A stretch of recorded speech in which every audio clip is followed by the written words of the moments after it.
In this section, I'd like to talk about the presentation of our images. When we view our images when we're preparing them in our image editor, we see them somewhat differently to how they're going to be seen on the club night. We're usually viewing them on a light grey background or a nice charcoal grey background, and we can set those backgrounds up in Lightroom and Photoshop to suit ourselves. But of course, when we get to the club room, then we've got a darkened room, and sometimes we can't see where the picture ends and the edge of the screen starts. In this example I have here, we have no problem at all. We have a well exposed image, no dark areas around the outer edge, so we can define that outer edge pretty easy. But what happens when we present a low-key image, and especially one that has lots of black or very dark areas around the outer edge? The sky is bad enough, but it's the bottom of this image. We can't see where the bottom of the trees end and the rest of the screen starts, so straight away we've sort of upset any composition we've tried to put into this picture. Now, I could throw up lots of examples of this, and with this image, although we can just about see the edge all the way around, which does indicate we've got a great range of tones within here, it still would help if we enhance the presentation just a little bit. How would I go about that? There's the image we was looking at just a few moments ago against the black background. Now we're seeing it against the charcoal grey of Photoshop. You can see what I mean about we don't seem to view any problem at all. Now, what we can do here to test this is to go into this area, right click, and as you can see, we can change to a number of different colours. We can customize it, but we can quickly switch to black and just take a look. Now that's going to help us to, if you like, have a preview of the image more like it's going to be seen in the club room. This isn't perfect, but it's closer to what you're going to see in a darkened room. So what we're going to do is to give our image a very delicate frame. Now, I've already resized this to the Camera Club competition size, so we're not working on a high resolution image here. I say that because when we're putting a fine line around the outer edge of the image, we'll need more pixels if the image is high resolution than we will if it's low resolution. I'll leave the background set to black for a moment, but it is easy to change this in any area outside of the image. Right click and we can choose any one of those options. What I need to do is to select the outer edge of my image. I'm going to use a keyboard shortcut. Control A. It's a universal keyboard shortcut. You may already be aware of it in your word processor. It would select all the words in your letter, for example. Here, as you can see, it puts a selection around the outer edge. We can then apply a pixel or two of colour to that selection.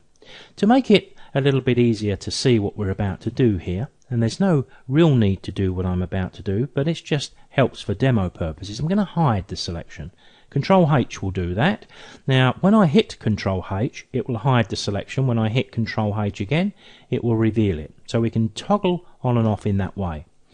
Once I turn it off, it's still working and it's still there. What we need to do then is to go to Edit, Stroke, and what we're going to do is change the colour. Now, there's lots of controversy here about using white as the outside line, because sometimes white can be a bit overpowering. But what I'm going to do to prove the point first of all is to select white. I'll click OK to select white as my colour. You can see I can choose where the pixels are going to appear. No good me choosing the outside, we wouldn't see anything. The centre, I wouldn't see them quite as thick as I would like, so I'm going to use the inside edge, and I'm going to select 2 pixels for a moment, and I'm going to click OK. And you can see instantly what that outer edge does. It does provide a strong frame around the image.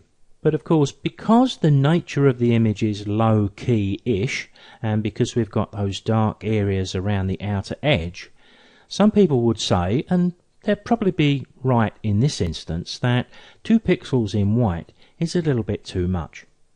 So I'm going to use my undo history, to just take away that stroke, we'll leave the canvas selected as before. Remember, the selection is still there and hidden. So let's try something else. Let's go to Edit, Stroke.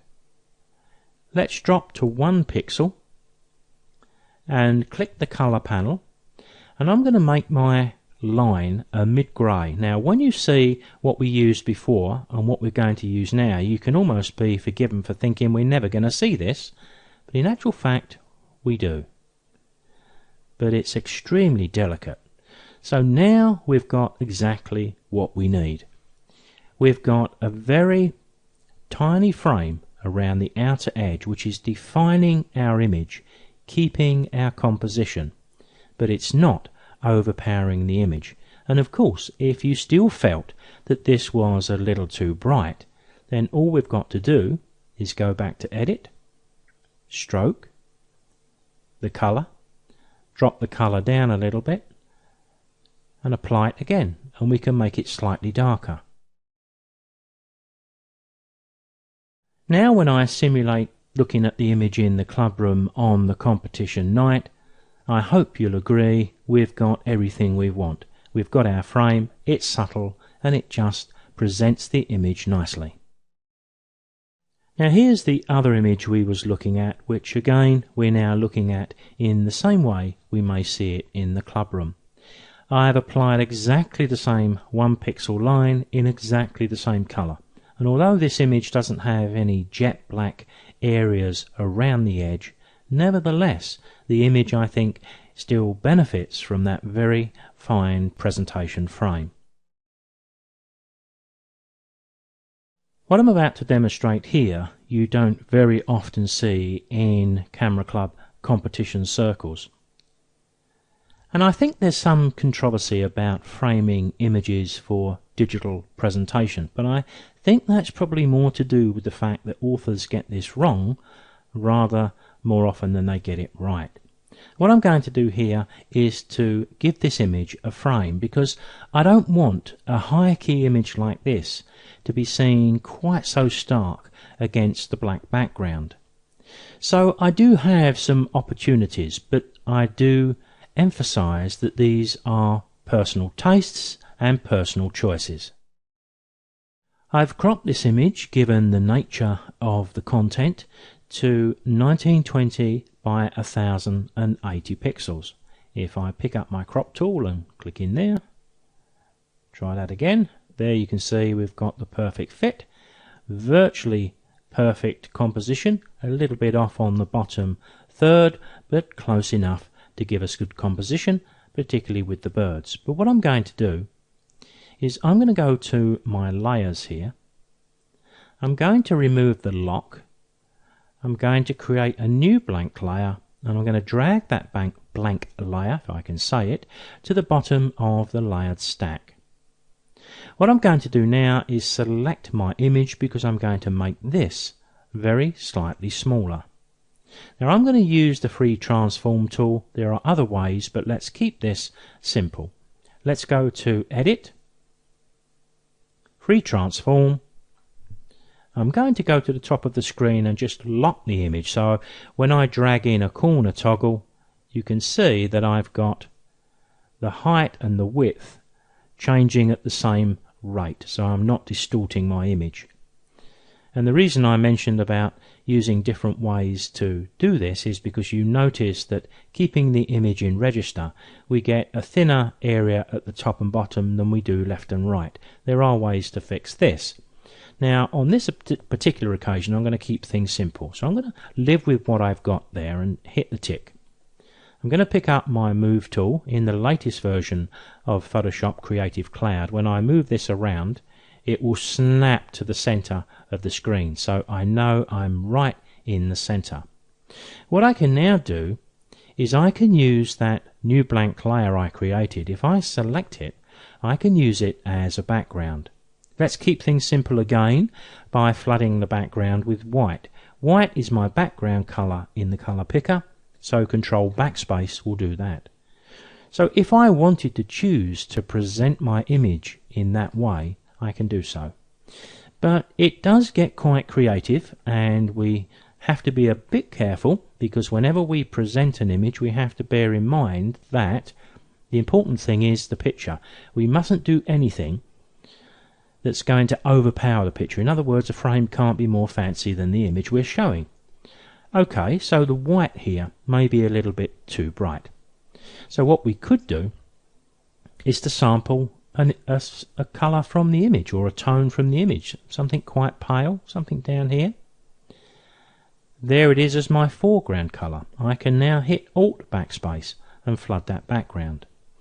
Then what I could do is I could put a very thin line around the outer edge of this image here. So let's select it and use the effects here and choose stroke. Very similar to how we applied the stroke a few moments ago, but when we work in layers we can work slightly different. Now, by chance, the last time I must have used this, I must have applied 1 pixel in black, and instantly you can see exactly how that looks. Let's just click OK and take just a second to view that. Now that looks pretty nice, doesn't it? But one of the great things about applying effects to an image like this is we can go into the effects as many times as we like and make a change. So we can take a look at how it looks in black. And here's another thought. If we're going to be presenting this in the Camera Club competition, perhaps we should look at this with the zoom tool selected at 100%. Now we lose the edge, but if we use the scroll bars we can just move our picture around. So you get a slightly better appreciation of how your edge effect is going to work. Back to what I was about to say, we can double click the stroke, we can go to the colour, which we did before, and where we was going from white to grey last time, well, we're just doing the opposite now. We can just take some of the power from the black if we just want to subdue that a little bit, and as I do that you can actually see the effect on the picture. So we can actually move this down while looking at the picture, and when we think we've got the perfect result, then there we have it. Not forgetting, of course, that to submit this to the competition, at some stage you will need to flatten the image and save it in the way the club defines. And before I'll go to my edge here, right click and go back to my favourite, which is dark grey.